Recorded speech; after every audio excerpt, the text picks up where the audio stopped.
Chapter 7. The tendency of the subconscious is lifeward. Over 90% of your mental life is subconscious, so men and women who fail to make use of this marvelous power live within very narrow limits. Your subconscious processes are always lifeward and constructive. Your subconscious is the builder of your body and maintains all its vital functions. It is on the job 24 hours a day and it never sleeps. It is always trying to help and preserve you from harm.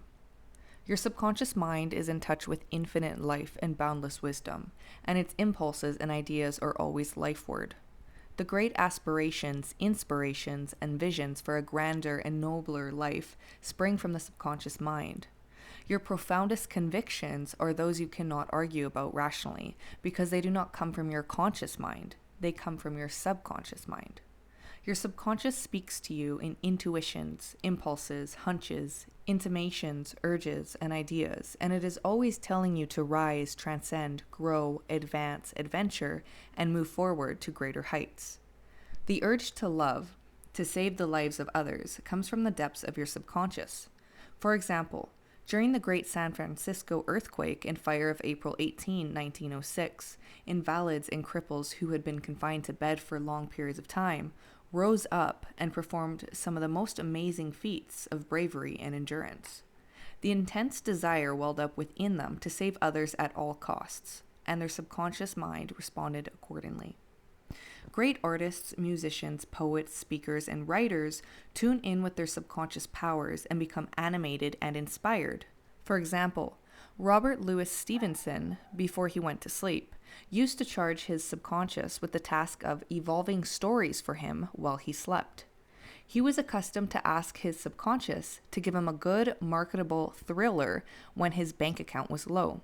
Stevenson said the intelligence of his deeper mind gave him the story piece by piece, like a serial. This shows how your subconscious will speak lawfully and wise sayings through you, which your conscious mind knows nothing about. Mark Twain confided to the world on many occasions that he never worked in his life.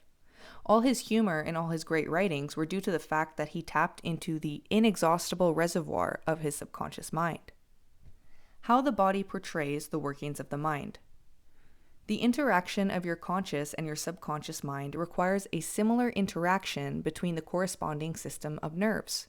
The cerebrospinal system is the organ of the conscious mind, and the sympathetic system is the organ of the subconscious mind. The cerebrospinal system is the channel through which you receive conscious perception by means of your 5 physical senses and exercise control over the movement of your body. This system has its nerves in the brain, and it is the channel of your volitional and conscious mental action. The sympathetic system, sometimes referred to as the involuntary nervous system, has its center in a ganglionic mass at the back of the stomach, known as the solar plexus, and is sometimes spoken of as the abdominal brain.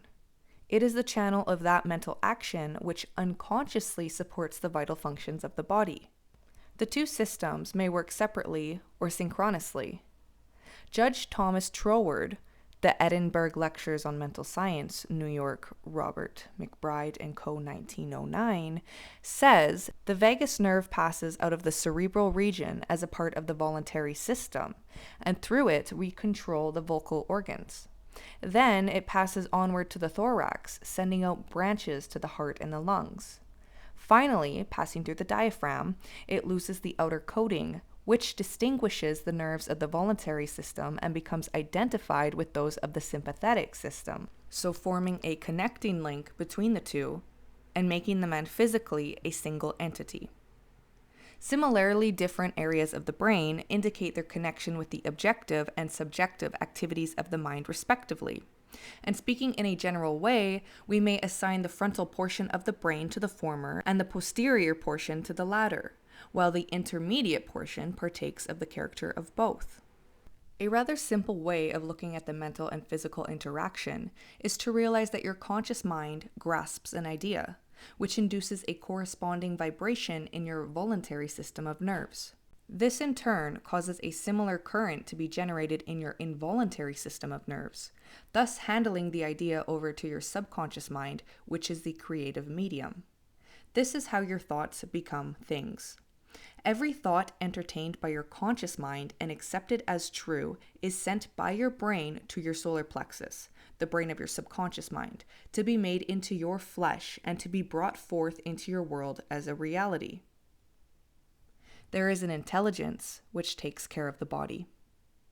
When you study the cellular system and the structure of the organs, such as the eyes, ears, heart, liver, bladder, etc., you learn that they consist of groups of cells, which form a group intelligence whereby they function together and are able to take orders and carry them out in deductive function at the suggestion of the master mind, which is the conscious mind. A careful study of the single-celled organism shows you what goes on in your complex body. Though the monocellular organism has no organs, it still gives evidence of mind action and reaction, performing the basic functions of movement, alimentation, assimilation, and elimination. Many say there is an intelligence which will take care of your body if you leave it alone. That is true, but the difficulty is that the conscious mind always interferes with its five sense evidence based on outer appearances, leading to the sway of false beliefs, fears, and mere opinion. When fear and false beliefs and negative patterns are made to register in your subconscious mind through physiological emotional conditioning, there is no other course open to the subconscious mind, except to act on the blueprint specifications offered to it. The subconscious mind works continually for the common good. The subjective self within you works continuously for the general good, reflecting an innate principle of harmony behind all things. Your subconscious mind has its own will, and it is a very real something in itself. It acts night and day whether you act upon it or not. It is the builder of your body, but you cannot see, hear, or feel it building, as all this is a silent process. Your subconscious has a life of its own, which is always moving toward health, harmony, and peace. This is the divine norm within it, seeking expression through you at all times. How man interferes with the innate principle of harmony. To think correctly, scientifically, we must know the truth. To know the truth is to be in harmony with the infinite intelligence and power of your subconscious mind, which is always moving lifeward. Every thought or action which is not harmonious, whether through ignorance or design, will result in discord and limitation of all kinds. Scientists inform us that you build a new body every 11 months, so you are really only 11 months old from a physical standpoint. If you build defects back into your body by thoughts of fear, anger, jealousy, and ill will, you have no one to blame but yourself. You are the sum total of your own thoughts. You can keep from entertaining negative thought and imagery. The way to get rid of darkness is with light. The way to overcome cold is with heat. The way to overcome the negative thought is to substitute the good thought. Affirm the good and the bad will vanish. Why it's normal to be healthy, vital, and strong. It's abnormal to be sick. The average child born into the world is perfectly healthy with all its organs functioning perfectly. This is the normal state, and we should remain healthy, vital, and strong. The instinct of self-preservation is the strongest instinct of your nature, and it constitutes a most potent, ever-present, and constantly operative truth inherent in your nature. It is, therefore, obvious that all your thoughts, ideas, and beliefs must operate with greater potentiality when they are in harmony with the innate life principle in you, which is forever seeking to preserve and protect you along all lines. It follows from this that normal conditions can be restored with greater ease and certainty than abnormal conditions can be induced. It is abnormal to be sick. It simply means you are going against the stream of life and thinking negatively. The law of life is the law of growth. All nature testifies to this operation of the law by silently, constantly expressing itself in the law of growth.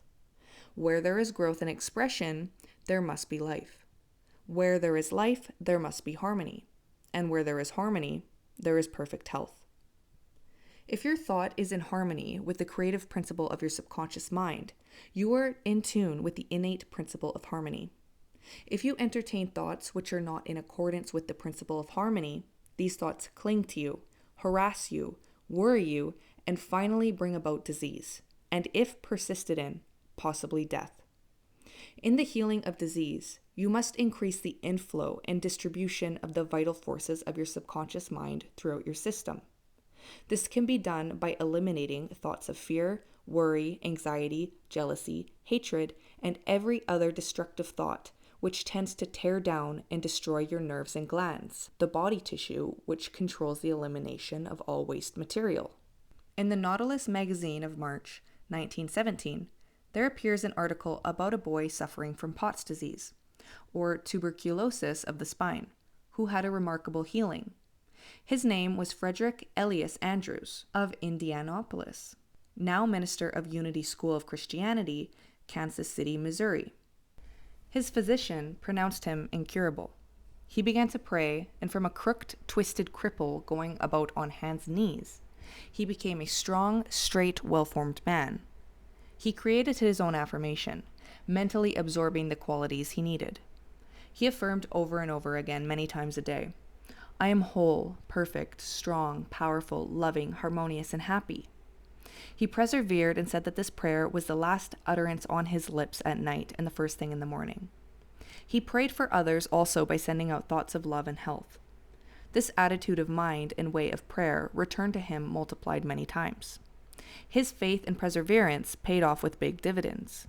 When thoughts of fear, anger, jealousy, or envy drew his attention, he would immediately start his counteracting force of affirmation going in his mind.